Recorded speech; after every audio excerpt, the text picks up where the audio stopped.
What's up? Welcome back to the channel. Today we've got a quick video. Tomorrow, Monday, I've got another track day.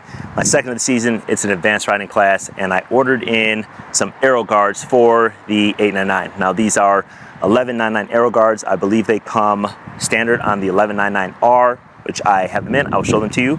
We're going to take a look at a couple things before I get them installed and show you what they look like on the bike. This is an 899 Panigale from 2014.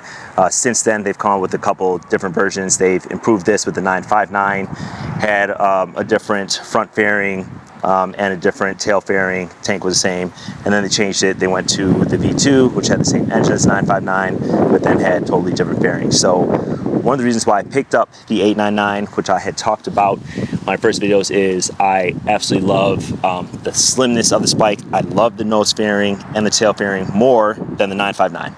The 959 and 1299, for that matter, have a little bit of a wider front fairing on it, and I don't know if that was for aerodynamics or what it was, but the reason why I picked this bike up was because it was so slim. Now, what I noticed on track is that I do get a lot of wind from the bike. I have these Aero wings on here. Honestly, they're more for looks, but I do feel like I notice more stability at the track, but I may take them off. I don't know. I have enough stability without them. So instead, what I did get in, what I thought, is to get these Aero guards. They're part of the AeroKit, not Aero guards. They're part of the AeroKit. And taking a quick look, these are brand new from Italy. This is actually the right side of the bike. So this is what it looks like.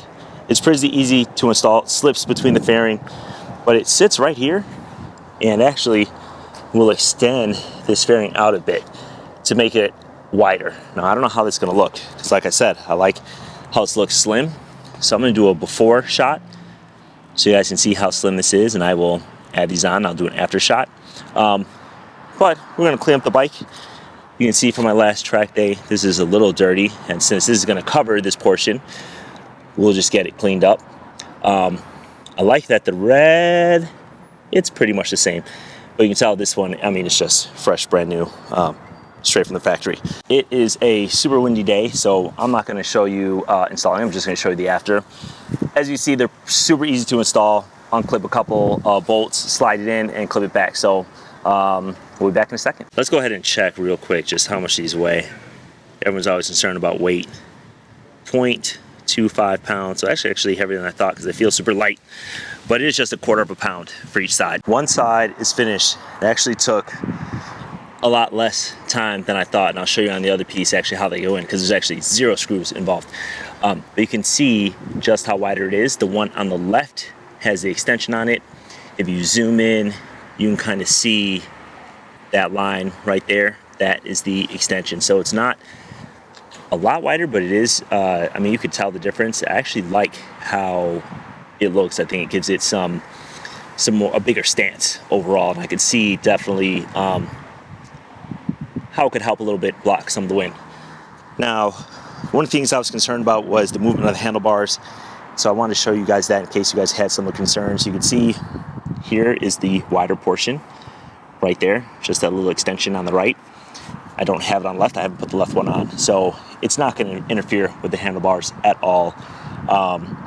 So I think it was a worthy change. I will put the part numbers in. I'm going to put the other side on. I'll put the part numbers in the video description in case you want to order it. This is going to be for the red version. They also have it for white. I think they even have just a blank version as well. But I'll put those in the video description. Let me open this other piece and show you guys how it actually goes on. It actually has a manufacturing date on it. This was manufactured in on March 16th, 2022. I know you can't see it. You can just trust me. All right, so this is the other side. Here's how it goes on. See this little flange right there? That's actually going to go on first, and that goes on right next to the headlight. So you slide that on from the front. Okay, it goes more like that. Once it's on, you just snap the pieces on. These 3 pieces, and then there's this piece. All right, so you've got 1, 2, 3, 4, 5. that snaps in. This just sticks in there. Those screw holes do not even match up with the fairing, so it really just slides in between. You still have to loosen the fairing. I loosened this bolt. There's a couple bolts under here, and these are just OEM fairing bolts. There's 2 under there. It just slides in there, so that's as easy as they go on. There it is. That's the finished product. Let me know what you guys think in the comments. I'm gonna try to put up a side-by-side of these. Let me know what you think. Do you like the wider fairings? Do you like the thinner fairings? I'll let you know how it is after the track day.